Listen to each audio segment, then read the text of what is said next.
Assalamu alaikum. Beta, in this video lecture, I will deliver a very important lecture of the hepatology series of lectures, that is jaundice.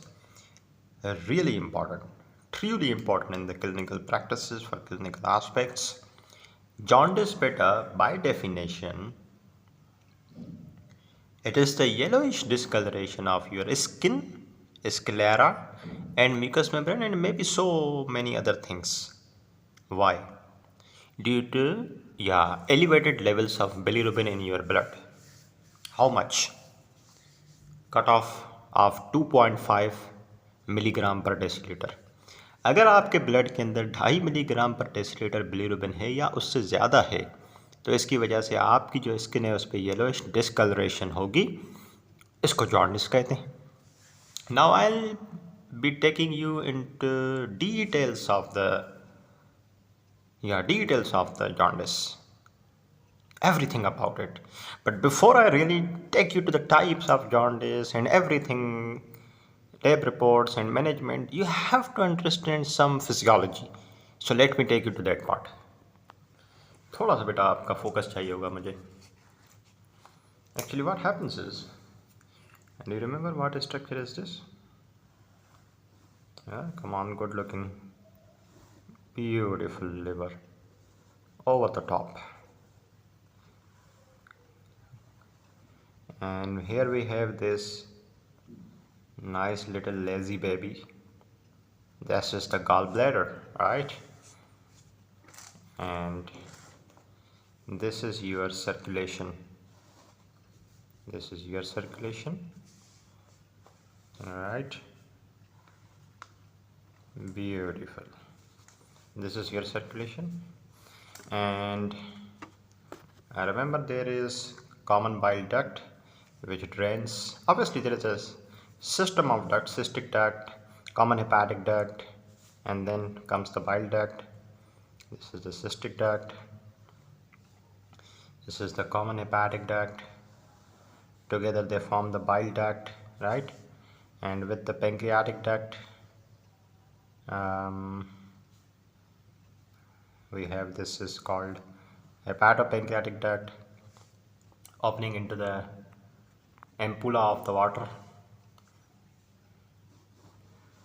That is the part of the duodenum, right?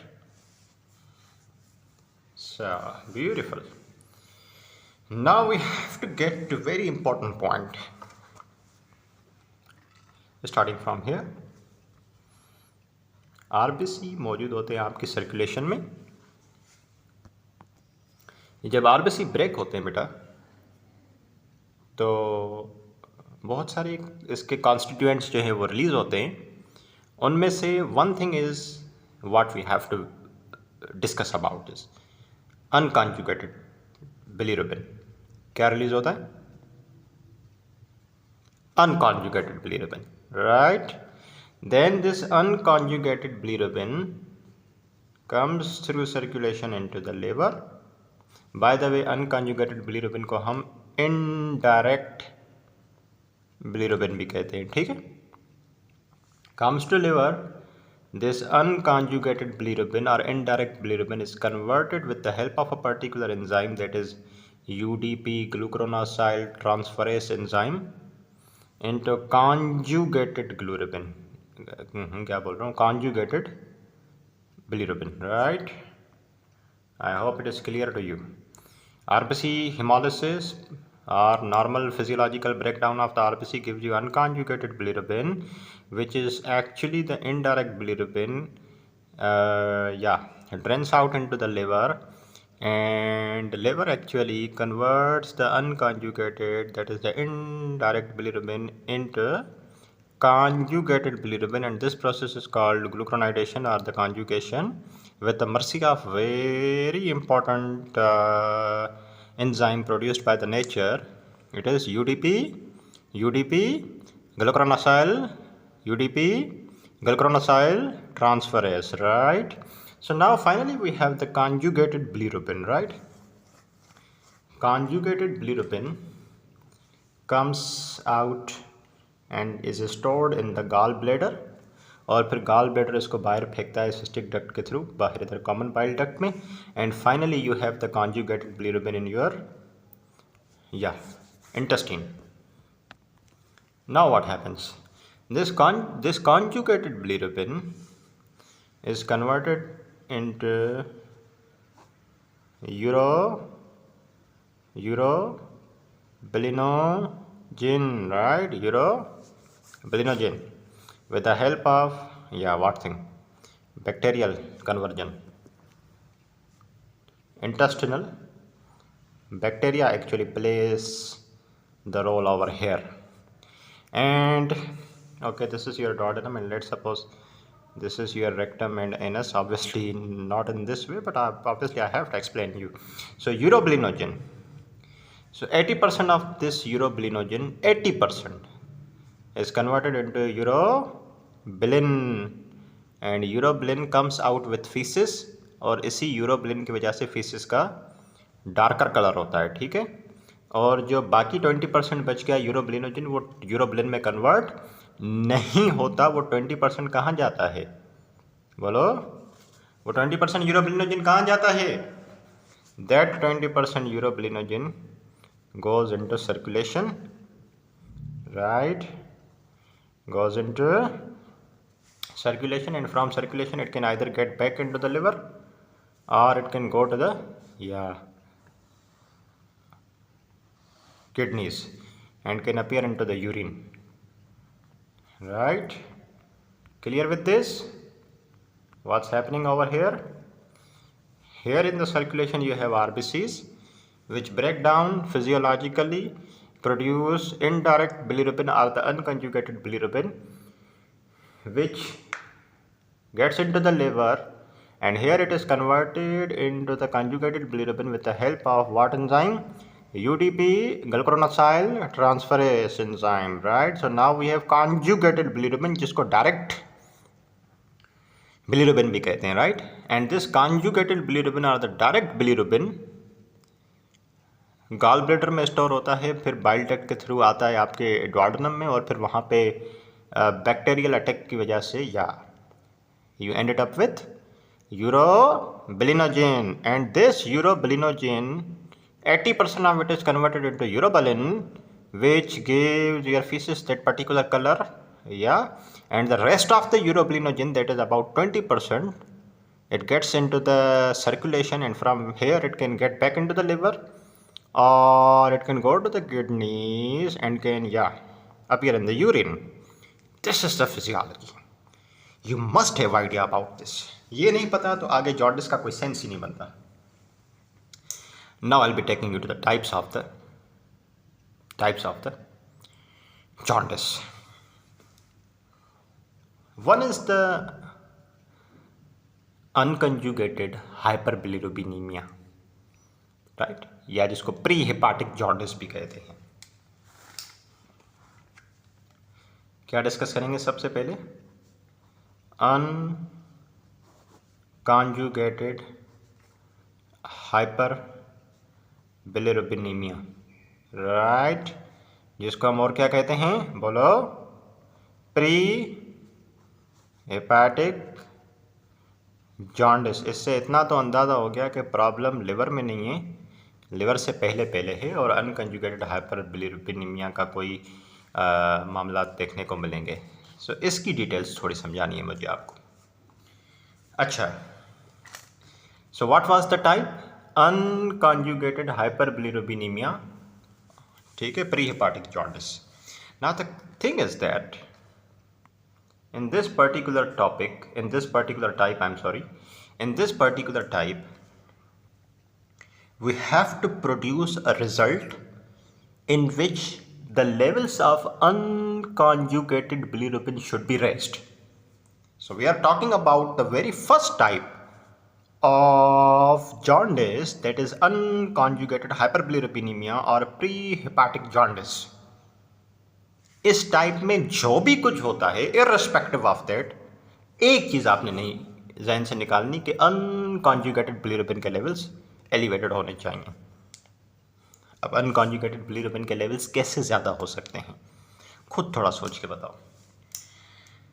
पहली वजह तो ये हो सकती है unconjugated bilirubin के बढ़ने की, कि जो हिमोलिसिस हो रही है ये बहुत बढ़ जाए।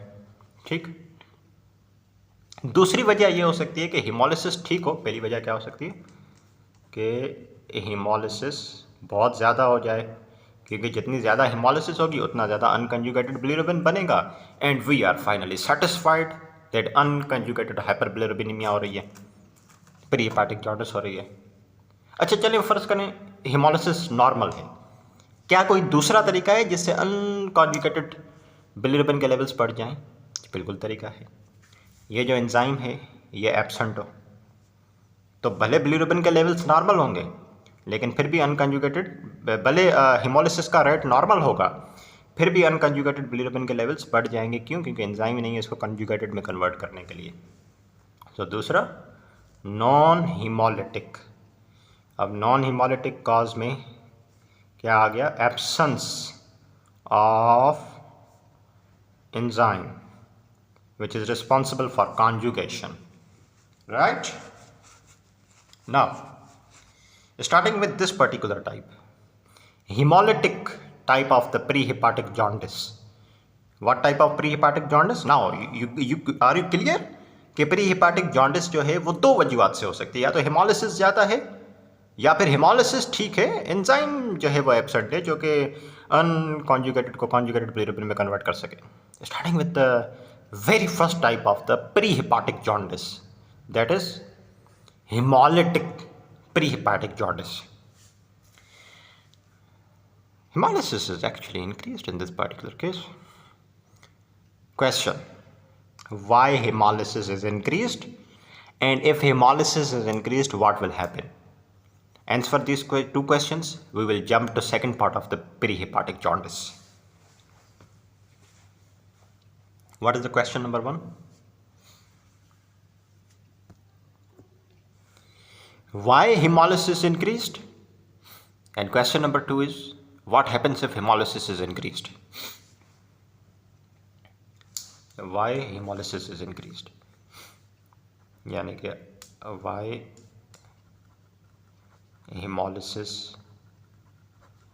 is increased? This is question number one. And what will happen if this hemolysis is increased? Why hemolysis is increased? This can be due to so many reasons. hemolytic anemia हो, autoimmune hemolytic anemia की वजह से जिसमें RBCs टूटते हैं. This can be due to hereditary spherocytosis. This can be due to sickle cell disease and so many other reasons में भी notes में देख लेंगे, लेकिन फिलहाल तो आपके और मेरे जहन में यही आ रहे हैं. चलें जी, पता चलेगा कि क्यों हो रही है हिमोलिसिस ज़्यादा हिमोलिसिस से क्या होगा? ज़्यादा हिमोलिसिस से ये होगा अनकॉन्जुगेटेड बिलीरुबिन ज़्यादा बनेगा. अब सवाल ये है, फ़र्ज़ करें पहले जो अनकॉन्जुगेटेड बिलीरुबिन बन रहा था वो 1 स्टार बन रहा था, अब 5 स्टार्स बन रहे हैं. 5 स्टार्स बन रहे हैं. लिवर के अंदर पूरी कुव्वत थी कि इस अनकॉन्जुगेटेड बिलीरुबिन को कॉन्जुगेट कर सकता. क्या लिवर के अंदर इतनी पोटेंशियल है कि वो इतने ज़्यादा अनकॉन्जुगेटेड बिलीरुबिन को कॉन्जुगेटेड बिलीरुबिन में कन्वर्ट कर सके? तो इसका जवाब है बिल्कुल है, बिल्कुल है. लिवर अपने इसका पोटेंशियल इतना ज़्यादा है कि नॉर्मली उसको जो डेली जितना अनकॉन्जुगेटेड बिलीरुबिन मिलता है उससे 10 गुना ज़्यादा अनकॉन्जुगेटेड बिलीरुबिन के लोड को भी वो बर्दाश्त कर सकता है. Super interesting. I mean, normally the amount of unconjugated bilirubin which was being produced was this much. Now, because of increased hemolysis due to whatever reason, we have that much unconjugated bilirubin. But how beautiful the nature is.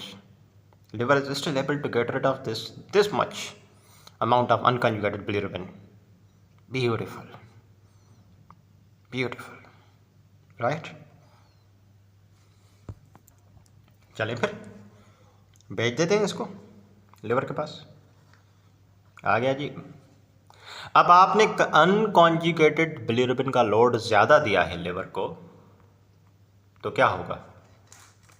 जो बदले में जो बदले में conjugated bilirubin बनेगा, जाहिर है वो भी बहुत ज़्यादा होगा। हाँ जी, कॉन्जुगेटेड बिलीरुबिन जो बनेगा वो भी काफ़ी ज़्यादा होगा। और अगर कॉन्जुगेटेड बिलीरुबिन ज़्यादा होगा तो यूरोबिलिनोजिन भी काफ़ी ज़्यादा होगा, और यूरोबिलिनोजिन ज़्यादा होगा तो यूरोबिलिन भी ज़्यादा होगा, और फीसिस भी ज़्यादा डार्क होंगी, और जो कंपोनेंट किडनी में जा रहा था वो भी ज़्यादा हो जाएगा, और यूरिन भी डार्क हो जाएगा। ठीक है जी, समझ आई बात? कोई प्रॉब्लम? नो? थोड़ा सा लेप्स बताओ मुझे, इसी से अंदाज़ा लगाना है। अनकॉन्जुगेटेड बिलीरुबिन, अनकॉन्जुगेटेड बिलीरुबिन ज़्यादा है, ठीक है जी। कंजुगेटेड बिलीरुबिन भी ज़्यादा है, but compared to that much increase levels of unconjugated bilirubin, conjugated bilirubin जाहिर है कम ही होगा। इसमें कोई दो राय नहीं है कि मैंने ये बात कही कि अनकंजुगेटेड बिलीरुबिन का लोड ज़्यादा आ रहा है तो कंजुगेटेड बिलीरुबिन भी ज़्यादा ही बनेगा, लेकिन जितना ज़्यादा लोड है अनकंजुगेटेड बिलीरुबिन का उतना ज़्यादा कंजुगेटेड बिलीरुबिन नहीं बनता है। नॉर्मल से तो ज़्यादा ही बन रहा है, लेकिन जितना लोड है उतनी कन्वर्जन नहीं हो रही, तो इसलिए हम लैब्स में लिखते हैं कि कॉन्जुगेटेड बिलीरुबिन के लेवल्स कम रहते हैं। ठीक है जी। तीसरी चीज़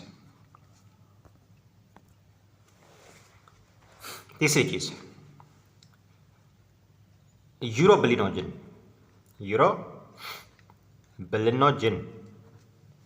ज़्यादा होना चाहिए कम होना चाहिए? यूरिन में भी ज़्यादा और फीसिस में भी ज़्यादा। ठीक है, मेरा नहीं ख्याल है कि अभी तक कोई प्रॉब्लम होनी चाहिए। Unconjugated bilirubin, conjugated bilirubin, urobilinogen. चौथे नंबर पे लिवर का एक एंजाइम है AST। लिवर में तो कोई डैमेज नहीं हुआ, फिर क्यों AST एलिवेट हुआ है? उसकी वजह ये है कि overload, liver is actually healthy, there is no damage to the liver, but why AST levels are elevated? Because of this increased workload, the levels of what? The levels of AST are elevated. ठीक है, so simple, right? अब इसी चीज़ को थोड़ा सा मैं आपको note से दिखा दूँ ताकि आपका रिकैप हो जाए और फिर आप जो है आगे बढ़ सकें। यहाँ से हमने स्टार्ट किया था, थोड़ी फिजियोलॉजी मैंने बताई थी कि अनकंजुगेटेड बिलीरुबिन को हम इनडायरेक्ट बिलीरुबिन भी कहते हैं, ठीक है। और अनकंजुगेटेड बिलीरुबिन को एल्ब्यूमिन कैरी करता है, कैरी करके लिवर के पास लेके आता है, सही है। और ये लिपिड सॉल्युबल है। Unconjugated bilirubin, indirect bilirubin lipid soluble होता है, यानी कि यूरिन में नहीं आता। लिपिड सॉल्युबल चीज़ें, एल्ब्यूमिन बाउंड चीज़ें भला यूरिन में आ भी कैसे सकती हैं? प्रोटीन बाउंड चीज़ें तो यूरिन में नहीं आएंगी ना। तो बहरहाल आरबीसी टूटते हैं सर्कुलेशन के अंदर, अनकंजुगेटेड बिलीरुबिन बनता है जिसको हम इनडायरेक्ट बिलीरुबिन भी कहते हैं। ये एल्ब्यूमिन बाउंड होता है, यूरिन में नहीं जाता, आपके लिवर के पास आता है। लिवर में आके क्या होता है, इसकी कॉन्जुगेशन होती है with the help of UDP, glucuronide transferase enzyme, जो कि इसको कॉन्जुगेटेड बिलीरुबिन में कन्वर्ट करता है, जो कि गॉल ब्लैडर में स्टोर होता है, फिर कॉमन बाइल डक्ट के जरिए डुओडेनम में आ जाता है। डुओडेनम के अंदर कंजुगेटेड बिलीरुबिन पे इंटेस्टिनल बैक्टीरिया अटैक करते हैं, जिसकी वजह से यूरोबिलिनोजिन बनता है। ये फीसिस में भी आता है 80%, और 20% जो है वो निकल जाता है लिवर की तरफ और यूरिन की तरफ, ठीक है जी। और फिर हमने स्टार्ट किया अनकंजुगेटेड हाइपरबिलिरुबिनीमिया। फिर मैंने बताया कि बेटा अनकंजुगेटेड हाइपरबिलिरुबिनीमिया होने के पीछे दो रीजंस हो सकते हैं। या तो हिमोलिसिस ज़्यादा हो रही है, आरबीसी ज़्यादा टूट रहे हैं, जिसकी वजह से अनकंजुगेटेड बिलिरुबिन बढ़ रहा है, या फिर हिमोलिसिस ठीक है, हिमोलिसिस नहीं बढ़ी, लिवर के अंदर एंजाइम जो थे कंजुगेशन के लिए वो काम नहीं कर रहे, जिसकी वजह से अनकंजुगेटेड बिलिरुबिन बढ़ रहा है। I started with the haemolytic jaundice, haemolytic part of the pre hepatic jaundice. तो फिर मैंने कहा बेटा कि ज़्यादा हिमोलिसिस होगी हेरिडिटरी सेफरोसाइटोसिस की वजह से, सिकल सेल डिजीज़ की वजह से, ऑटोइम्यून हिमोलिटिक एनीमिया की वजह से। तो ज़्यादा हिमोलिसिस होगी तो ज़्यादा अनकंजुगेटेड बिलिरुबिन बनेगा। तो ज़्यादा अनकंजुगेटेड बिलिरुबिन को क्या लिवर क्लियर कर पाएगा? तो यही बात लिखी हुई है कि लिवर के अंदर हाँ नॉर्मल से 6 टाइम्स ज़्यादा काम करने की कुव्वत है, but this does not apply to newborns, क्योंकि उनका लिवर छोटा होता है, उसके अंदर इतनी कैपेसिटी नहीं होती। एडल्ट्स के अंदर तो जितना बिलीरुबिन बढ़ाओ 6 टाइम्स ज़्यादा तक उसके लिवर के अंदर पोटेंशियल है उस चीज़ को टॉलरेट करने की। चलें जी, आपने ज़्यादा लोड दे दिया लिवर को, उसने कन्वर्ट करके कंजुगेटेड बिलीरुबिन बना दिया। फिर हमने लैब्स के बारे में डिस्कस किया कि भाई आपका अनकंजुगेटेड बिलीरुबिन बढ़ा हुआ होगा और कंजुगेटेड बिलीरुबिन कंपैरेटिवली कम होगा, वैसे तो ज़्यादा ही है, ठीक है। यूरिन के अंदर जो यूरोबिलिनोजन है यूरिन के अंदर और फीसिस के अंदर ज़्यादा आएगा। यूरिन के अंदर बिलीरुबिन तो जाहिर सी बात है एब्सेंट होगा। बिलीरुबिन जो होता है आपका इनडायरेक्ट बिलीरुबिन, वो तो प्रोटीन बाउंड होता है, वो कैसे आ सकता है यूरिन में, चाहे कोई भी टाइप हो जॉन्डिस की, आपकी हिमोलिटिक प्री हेपाटिक जॉन्डिस हो, non haemolytic pre hepatic jaundice हो, यूरिन के अंदर इनडायरेक्ट बिलीरुबिन या सिर्फ बिलीरुबिन बोलो, it is not possible to. Urine के अंदर यूरोबिलिनोजन आ सकता है जो कि इंटेस्टाइन के अंदर बनता है और फिर 20% पार्ट उसका किडनी की तरफ जाता है, लिवर की तरफ जाता है, लेकिन बिलीरुबिन नहीं आ सकता ना। Bilirubin is absent in both the types, ठीक है। सो unconjugated bilirubin is elevated, conjugated bilirubin is comparatively less, that is less than 20%, and urobilinogen बहुत ज़्यादा होगा यूरिन में, फीसिस में, ये तो भर के होगा, क्योंकि अनकॉन्जुगेटेड बिलीरुबिन ज़्यादा था तो कंजुगेटेड बिलीरुबिन ज़्यादा बना, कॉन्जुगेटेड बिलीरुबिन ज़्यादा बना तो इंटेस्टाइन में यूरोबिलिनोजन भी ज़्यादा बनेगा, फीसिस में यूरिन में ज़्यादा आएगा, सही है। AST is mildly elevated, ठीक है, क्योंकि लिवर ठीक है, बस वो लोड बढ़ने की वजह से ये एंजाइम बढ़ गया है, ठीक है बच्चों, इस तरीके से। चलिए जी, अब मैं आपको लेके चलता हूँ नॉन हिमोलिटिक जॉन्डिस की तरफ, जिसमें मैंने क्या बताया कि हिमोलिसिस बिल्कुल ठीक है, अब हिमोलिसिस बिल्कुल ठीक है, एंजाइम डेफिशिएंट है कंजुगेशन के लिए। इस केस में क्या होगा, वही होना तो वही है बेटा, आपका जो अनकॉन्जुगेटेड बिलीरुबिन था वो ज़्यादा होगा और कंजुगेटेड बिलीरुबिन कम होगा, और यूरिन के अंदर बिलीरुबिन तो आ ही नहीं सकता, वो तो एब्सेंट होगा क्योंकि वो प्रोटीन बाउंड होता है। अच्छा, अब बात है यूरोबिलिनोजन की, ये थोड़ा मुझे समझाना पड़ेगा। देखें जी, this is your good looking liver and this is the circulation, right? Apologies, this is the circulation and थोड़ी तबीयत नासासी की वजह से शायद आवाज़ अब तक पूरी सही से ना आ पा रही हो, उसके लिए apologies, but I am trying my best. Yeah, just a second. Okay, चल, cystic duct,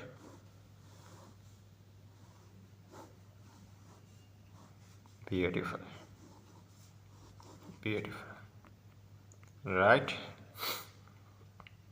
पहले प्रॉब्लम क्या हो रहा था हिमोलिटिक जॉन्डिस में, हम अनकंजुगेटेड बिलीरुबिन ज़्यादा दे रहे थे, लिवर अपनी पूरी जान लगा रहा था, जान लगा के मैक्सिमम अनकंजुगेटेड बिलीरुबिन को कंजुगेटेड बिलीरुबिन में कन्वर्ट कर रहा था, और कंजुगेटेड बिलीरुबिन यहाँ आ रहा था, यूरोबिलिनोजन ज़्यादा बन रहा था, जिसकी वजह से यूरिन भी डार्क, फीसिस भी डार्क।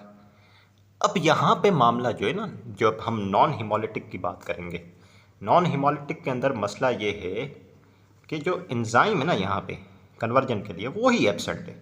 अगर बात लिवर के पोटेंशियल की होती ना तो शायद हम बच जाते, क्योंकि लिवर अपने पोटेंशियल पे बहुत अनकंजुगेटेड बिलीरुबिन कंजुगेटेड में कन्वर्ट कर देगा। बात है एंजाइम की, लिवर के पोटेंशियल की बात ही नहीं है यहाँ पे, बात है एंजाइम की, वो एब्सेंट है।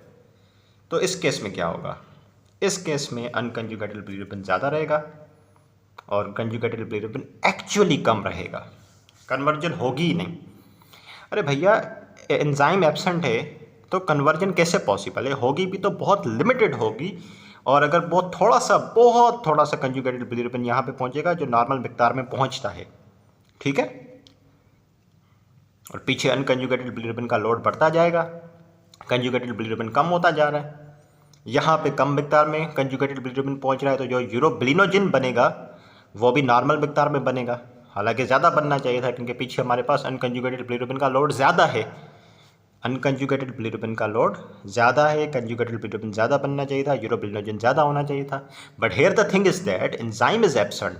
ये थोड़ा बहुत भी जो कंजुगेटेड बिलिरुबिन बन रहा है वो this is the mercy, right.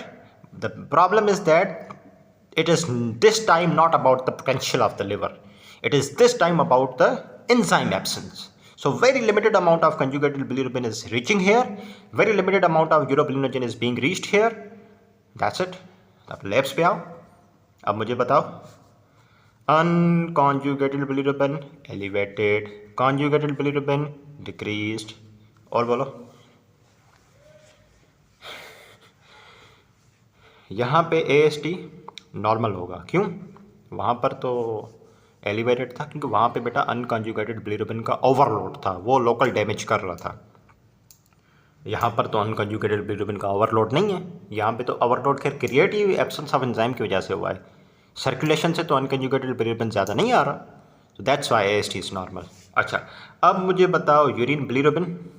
अरे भैया बिलिरुबिन चाहे कुछ भी हो जाए, जॉन्डिस को छोड़ो, किसी भी सूरत में यूरिन के अंदर बिलिरुबिन नहीं आ सकता क्योंकि प्रोटीन बाउंड है ना, ये कैसे आएगा? ये तो इसको भूल जाओ, ये एब्सेंट होगा। यूरोबिलिनोजिन पे आओ, यूरोबिलिनोजिन, ये चीज़ क्या ये ज़्यादा मिलेगी आपको just like the haemolytic jaundice? नहीं। हेमोलिटिक जॉन्डिस में क्यों ज़्यादा मिल रही थी? क्योंकि ये बन ही ज़्यादा रही थी। ये ज़्यादा क्यों बन रही थी? क्योंकि कंजुगेटेड बिलिरुबिन ज़्यादा था। कंजुगेटेड बिलिरुबिन ज़्यादा क्यों था?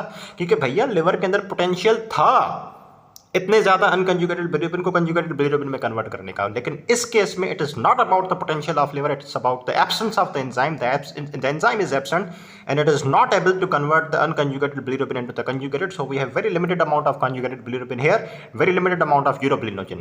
So this time urobilinogen is not elevated but it is normal. समझ आया? इस तरीके से आ जाओ। Unconjugated bilirubin elevated, conjugated bilirubin कम है, यूरिन में बिलिरुबिन आ ही नहीं सकता। यूरिन यूरोबिलिनोजिन और फीसिस का नॉर्मल रहेगा, लिवर एंजाइम्स आर नॉर्मल। ठीक है जी। प्रॉब्लम क्या था नॉन हेमोलिटिक जॉन्डिस में? एंजाइम एब्सेंट है। डिपेंडिंग अपॉन के कौन सा एंजाइम एब्सेंट है, ये तीन हमारे पास टाइप्स हैं। अगर UDP glucuronosyl transferase 1A1 absent है, और इसमें भी सेम एंजाइम एब्सेंट होता है, UDP glucuronosyl transferase 1A1। But फ़र्क यह है कि ये ऑटोसोमल रेसेसिव रहती है, ये ऑटोसोमल डोमिनेंट रहती है। 2 बड़ा नंबर है, बड़ा नंबर हमेशा डोमिनेंट रहता है। मुझे इसके अलावा कोई और तरीका याद नहीं आया, तो this might help you remembering it. 2 is a bigger number, so dominant, right? 1 is a smaller number, so it is recessive. So yeah, दोनों केसेस में liver is normal. Enzyme deficiency है ना बेटा, लिवर तो डैमेज नहीं है ना, तो लिवर दोनों केसेस में नॉर्मल है। अच्छा, अब ये है कि इस रेसेसिव केस के अंदर there is rapid rise of indirect bilirubin in first few days of the life, and here there is mild jaundice. ठीक है, in type 1 there is massive attack, in type 2 jaundice tends to be mild। अच्छा, type 1 के अंदर इतना severe attack आता है कि बच्चे के अंदर कर्नेक्टेरस का भी रिस्क रहता है कि अनकंजुगेटेड बिलिरुबिन दिमाग में निकल जाए, ब्रेन के अंदर जाके उसको डैमेज करने लगे, तो बी केयरफुल अबाउट दिस। दोनों की मैनेजमेंट देखते हैं। इसमें कर्नेक्टेरस का रिस्क रहता है, इसमें कर्नेक्टेरस का रिस्क नहीं रहता। क्यों? क्योंकि ये होती माइल्ड जॉन्डिस है, इसके अंदर इनडायरेक्ट बिलिरुबिन बहुत बढ़ जाता है, सही। तो इसके अंदर ट्रीटमेंट क्या रहता है बेटा? फोटोथेरापी। एक्सचेंज ट्रांसफ्यूजन से ये होगा कि कुछ अनकंजुगेटेड बिलिरुबिन निकल जाएगा बॉडी से, ठीक है, और फ्रेश ब्लड आप लगा दोगे। और फाइनली जो लास्ट रिजॉर्ट है वो लिवर की ट्रांसप्लांटेशन है। यहाँ पर ओरल फिनोबार्बिटल का इस्तेमाल करते हैं। ठीक है बच्चों, इस तरीके से। चलिए थोड़ा सा मुझे बताओ, क्रिगलर नजार टाइप 1, क्रिगलर नजार टाइप 2। नजार 1 जो है वो रेसेसिव है डोमिनेंट है? रेसेसिव है, good. Recessive dominant. UDP glucuronosyl transferase 1A1 missing है, यहाँ पर भी UDP glucuronosyl transferase 1A1 missing है। ये इसका अटैक ज़्यादा आता है और कर्नेक्टेरस का रिस्क रहता है, और इसमें माइल्ड जॉन्डिस होती है, और कर्नेक्टेरस का जो रिस्क है वो कम रहता है। इसमें आप फोटोथेरापी करो, एक्सचेंज ट्रांसफ्यूजन दो, लिवर ट्रांसप्लांट पे जाओ, इसमें ट्रांसप्लांट की नीड नहीं पड़ती। इसमें फिनोबार्बिटल ओरल चलाते हो, ठीक है जी। इसके बाद आता है Gilbert syndrome. Gilbert syndrome is autosomal dominant following this. यहाँ पर the problem is UDP glucuronosyl transferase 1A1 activity is decreased, liver is normal, only enzyme is missing. It's a benign disease, does not require any treatment, बहुत mild jaundice होती है, bilirubin 5 milligram रहता है। jaundice occur in response to any precipitant, illness, alcohol या fasting या strenuous exercise की वजह से। अदरवाइज गिलबर्ट सिंड्रोम बिल्कुल बिनाइन डिजीज़ है। इवन क्लिकलर नजार टाइप 2 से भी माइल्ड जॉन्डिस होती है, होती नहीं है जॉन्डिस। कोई प्रेसिपिटेंट हो, जैसे कि एक्सरसाइज कर रहे हो, अल्कोहल की कंजम्पशन कर रहे हो, कोई इन्फेक्शन हुआ है तो फिर जाके जॉन्डिस आती है, otherwise patient is free of jaundice. And this is all about the pre hepatic jaundice including the haemolytic jaundice and apologies including the pre hepatic jaundice के अंदर सबसे पहले haemolytic jaundice, then non haemolytic jaundice. Haemolytic jaundice के अंदर haemolysis ज़्यादा हो रही थी आरबीसीज के, सिकल सेल डिजीज़ की वजह से, हेरिडिटरी सेफरोसाइटोसिस की वजह से, ऑटो इम्यून हिमोलिटिक एनीमिया की वजह से, और अनकंजुगेटेड बिलिरुबिन का लोड बढ़ रहा था। लेकिन the beauty is that liver has got the potential to convert that big amount of unconjugated bilirubin into big amount of conjugated bilirubin, but still comparatively conjugated bilirubin is low. So big chunk of conjugated bilirubin is reaching to the duodenum. ये बात आप note कर रहे हो, पहले मैं बोल रहा हूँ कि कंजुगेटेड बिलिरुबिन कम है, फिर मैं बोल रहा हूँ कि इंटेस्टाइन के अंदर कंजुगेटेड बिलिरुबिन ज़्यादा पहुँच रहा है। आप बात कैच कर रहे हो ना? कंजुगेटेड बिलिरुबिन कम है इस एतबार से कि जितना अनकंजुगेटेड बिलिरुबिन बना है उतना कंजुगेशन होके नहीं बन रहा कंजुगेटेड बिलिरुबिन, लेकिन नॉर्मल से कंपेयर करें तो वैसे तो ज़्यादा ही है ना, ठीक है। So you have now lots of conjugated bilirubin reaching into intestine, वहाँ पे यूरोबिलिनोजन भी ज़्यादा बनेगा, तो यूरोबिलिनोजन फीसिस को बहुत डार्क कर देगा, यूरिन को बहुत डार्क कर देगा, ठीक है। और AST आपको इसमें एलिवेटेड मिलेगा ओवरलोड की वजह से, नॉन हिमोलिसिस के अंदर एंजाइम डेफिशिएंसी, ठीक है। क्रिगलर-नजार 1, 2 और गिलबर्ट सिंड्रोम, इस तरीके से आप याद कर सकते हैं, ठीक है बेटा। This is all about the pre hepatic jaundice and now I will be taking you to the hepatic jaundice, that is hepatocellular jaundice.